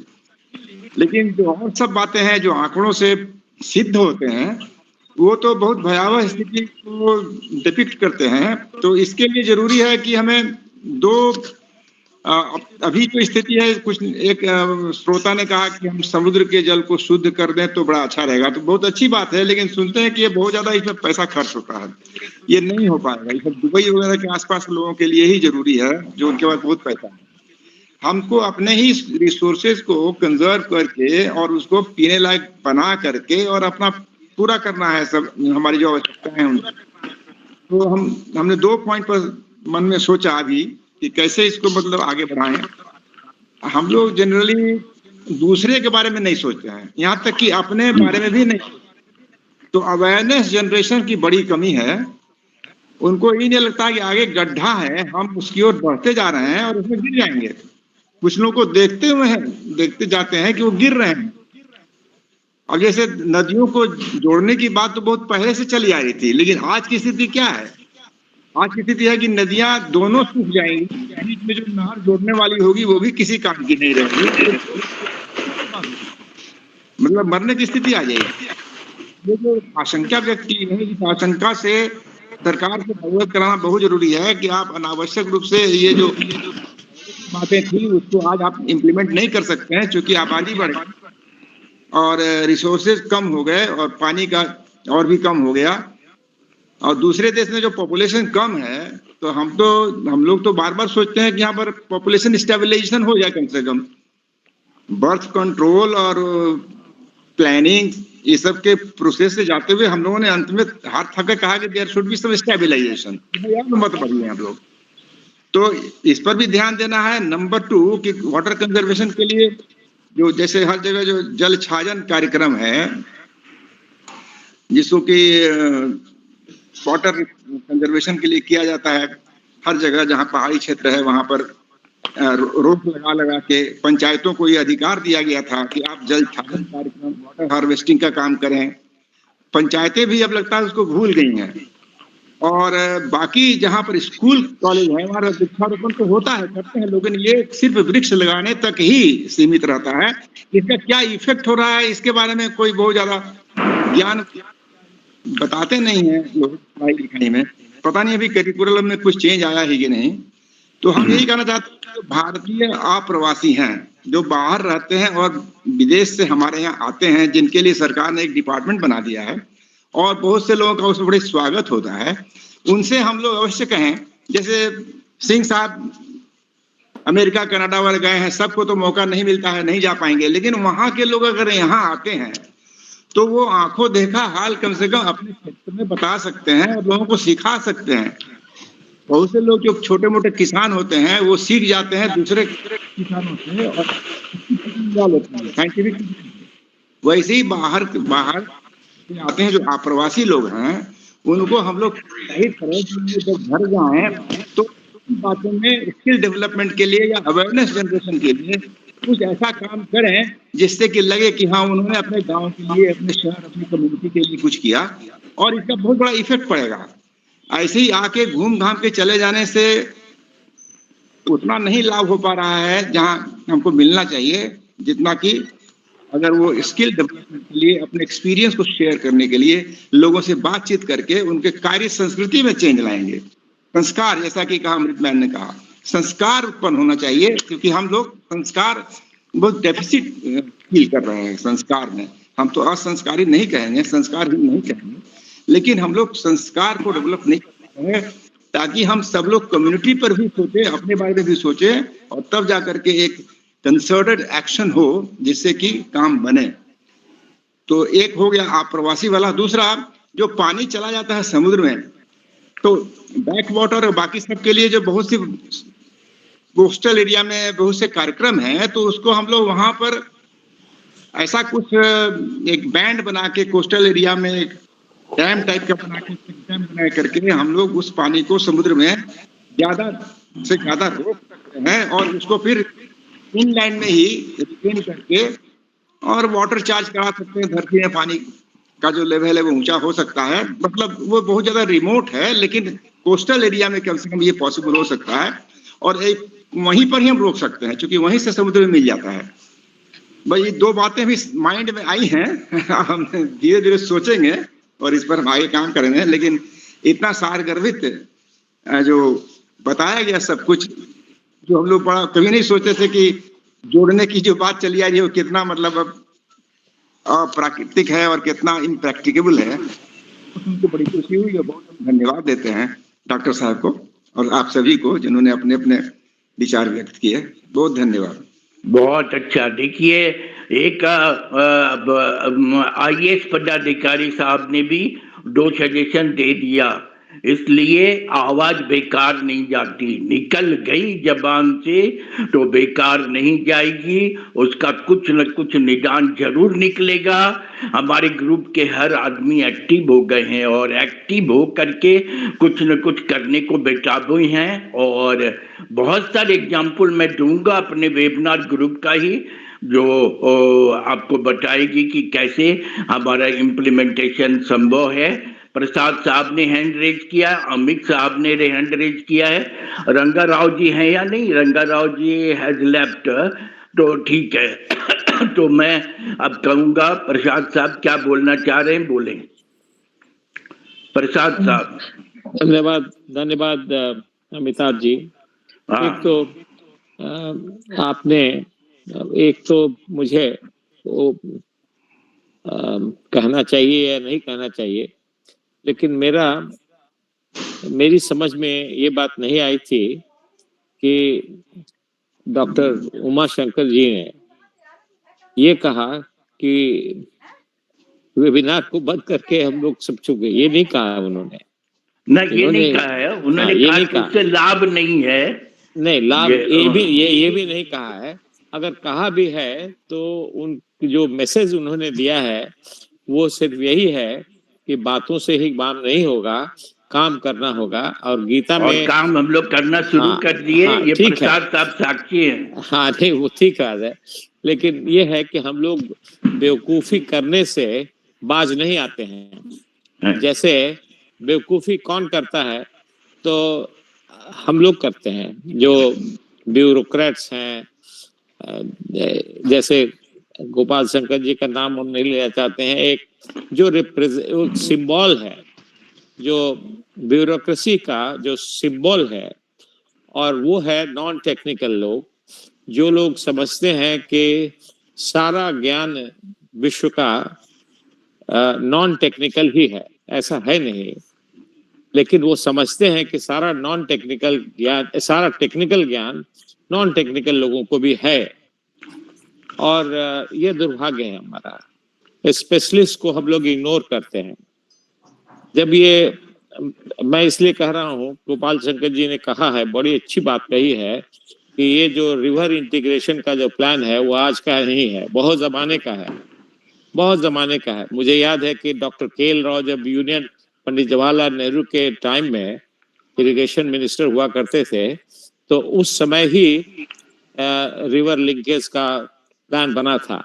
अब वो 60 साल पहले वो प्लान बना था, लेकिन 60 साल के बाद अब लगता है कि वो सडनली ऐसा जोर पकड़ रहा है। तो ये ऐसी चीज है जिसमें हम लोग माहिर हैं ब्यूरोक्रेसी में। प्लानिंग आज करते हैं आज के लिए, लेकिन उसका इम्प्लीमेंटेशन शुरू करते हैं जब उसकी जरूरत खत्म हो जाती है। रिवर्स का अपना एक कोर्स होता है, अपना बिहेवियर होता है। उस बिहेवियर में 25 साल में तो चेंज होता ही है। अगर डॉक्टर KL राव के समय ही रिवर इंटीग्रेशन हो जाता, तब भी वो 25 उसका बेनिफिट एक लिमिटेड पीरियड के लिए ही होता, ऐसा नहीं कि वो हमेशा परमानेंट हो जाता, लेकिन हम लोग बेवकूफियां करते रहते हैं। हम एक अपने अपने लाइफ अपने अनुभव का एक एग्जांपल दे रहा हूँ। एक बार मैं बोकारो स्टील प्लांट गया था, तो मैं उस समय एडिशनल सेक्रेटरी था, तो Bokaro steel plant member board of excise भी था। तो वहाँ के मैनेजिंग डायरेक्टर ने हमसे कहा कि सर ये अब हम लोग मॉडर्नाइज कर रहे हैं। हमने पूछा था कि आपका ये जो डिजाइन बना है वो कब बना था, तो उन्होंने खुद ही कहा, हमने कहने की बात नहीं उन्होंने कहा कि वो जो डिजाइन बना था वो 12 साल पहले बना था। अब वो डिजाइन ही काफी बदल गया है, लेकिन हम लोग उसी को इम्प्लीमेंट कर रहे हैं। वो अ टेक्निकल पर्सन, लेकिन ये चीज है, ये गोपाल शंकर जी बताएंगे अपनी तरफ अपने अनुभव से भी, कि हम लोगों का जो प्लानिंग होता है वो इम्प्लीमेंटेशन तक आते आते उसकी जरूरत ही खत्म हो जाती है, उसकी रेलेवेंस ही खत्म हो जाती है। अब वही हमको लगता है कि जब नदियां सूख रही हैं तब कहाँ से आप उसको पानी डालिएगा। तो अब अगर, लेकिन हमको लगता है कि जैसे बोकारो में देखा कि किया इम्प्लीमेंट वही किया जो 12 साल पहले डिजाइन किया था, लेकिन यहाँ भी वही हो रहा होगा, तभी तो इतना। तो हम समझते हैं कि ये जो ज्ञान हम लोगों को मिला है, ये इसलिए मिला है उमाशंकर जी से कि इस बेवकूफी को हम लोग जाहिर करें और कलेक्टिव एफर्ट करें इस बेवकूफी को जाहिर करने के लिए, कि आप आफ्टर डेथ डॉक्टर वाली बात आप कर रहे हैं। अब कहाँ उसको बचाइएगा, वो है ही नहीं वो। तो इसके लिए मैं उनको बहुत बहुत बहुत बहुत बधाई देता हूँ कि इसके उसको प्रकाशित किया उन्होंने कि ऐसा हो रहा है, ऐसा हो रहा है जो नहीं होना चाहिए था। अब रही एक दो बातें और मैं ऐड कर दूं, उसको गोपाल शंकर जी ने कहा उसको, अभी वाटर हार्वेस्टिंग का बड़ा स्लोगन था। मैं जब सर्विस में था तभी से शुरू हुआ था, तब से शुरू हुआ था। मैं हुडको प्लेस में रहता था, हुडको प्लेस दिल्ली में साउथ एक्सटेंशन एरिया में है, और मुझे वाटर हार्वेस्टिंग देखने का मौका मिला कि हुडको प्लेस के पीछे जो दिल्ली में रहते हैं वो मालूम होगा उनको कि वो बहुत बड़ा एरिया अनड्यूलेटिंग बनाया गया, और मैंने देखा कैसे उसको वो सब तरह से पानी उसमें कुएं में डाल करके उसको कंजर्व, बहुत गहरा कुआं में कंजर्व करते थे। तो ये मैंने देखा था आज से 25 plus say about 27 years ago.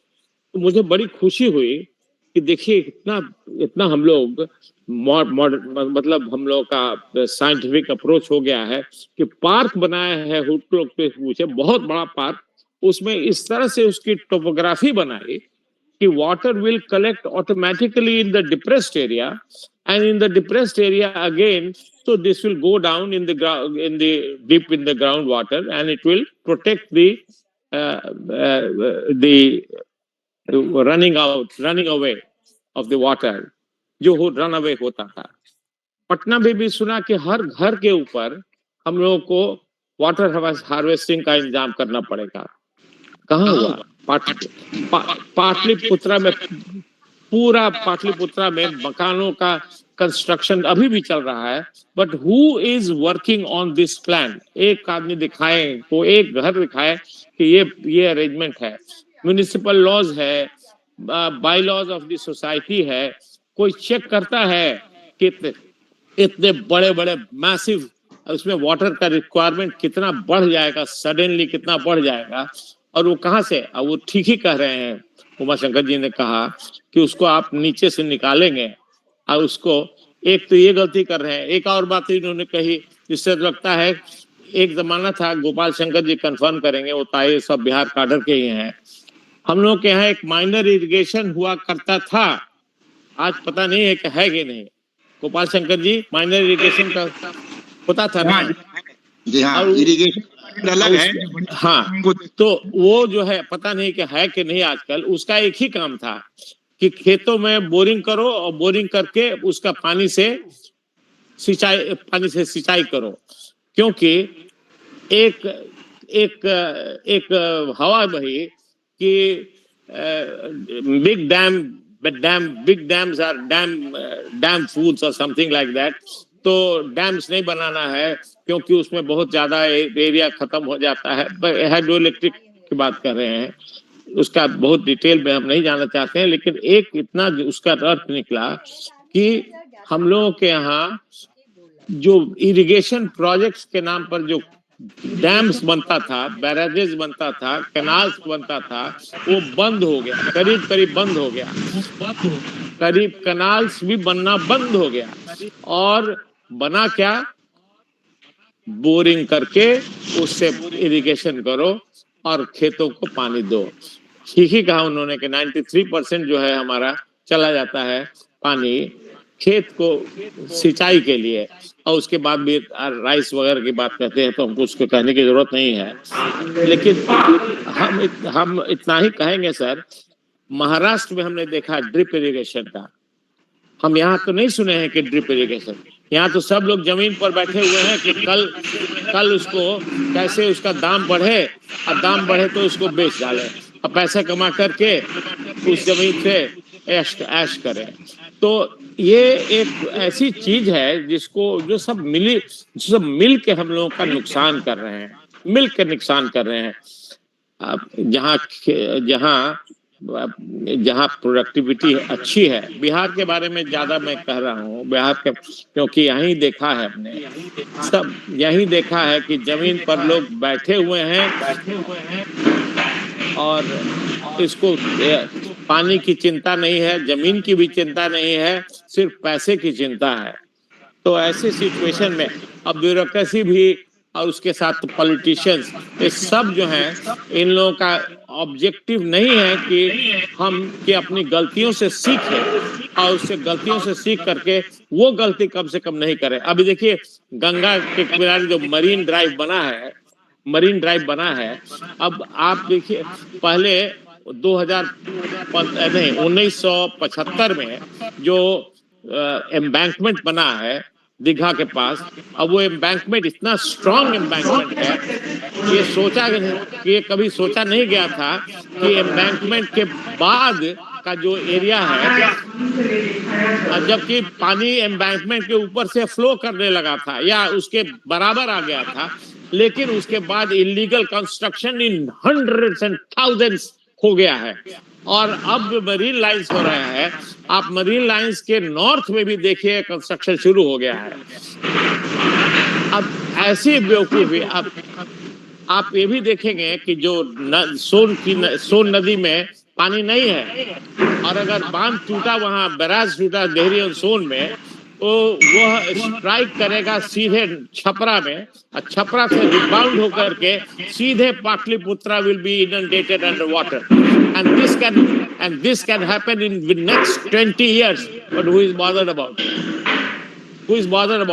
ये भी नहीं कहा जा सकता है कि ये नॉलेज गवर्नमेंट को नहीं है। आफ्टर ऑल इतने सारे डिपार्टमेंट्स हैं, सेंट्रल वाटर एंड परमिशन के अंदर में भी कुछ डिपार्टमेंट हैं, सबके पास डेटा है। ऐसा कैसे मान ले कि इनके पास डेटा नहीं है?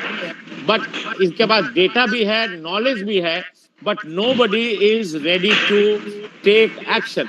जवाब इसका यही है जो उमाशंकर जी ने कहा है और अमिताभ जी ने कहा है कि पहले तो अवेयरनेस, सबने कहा है, गोपाल शंकर जी ने कहा कि awareness creation is the first need, first requirement, उसके बाद एक्शन।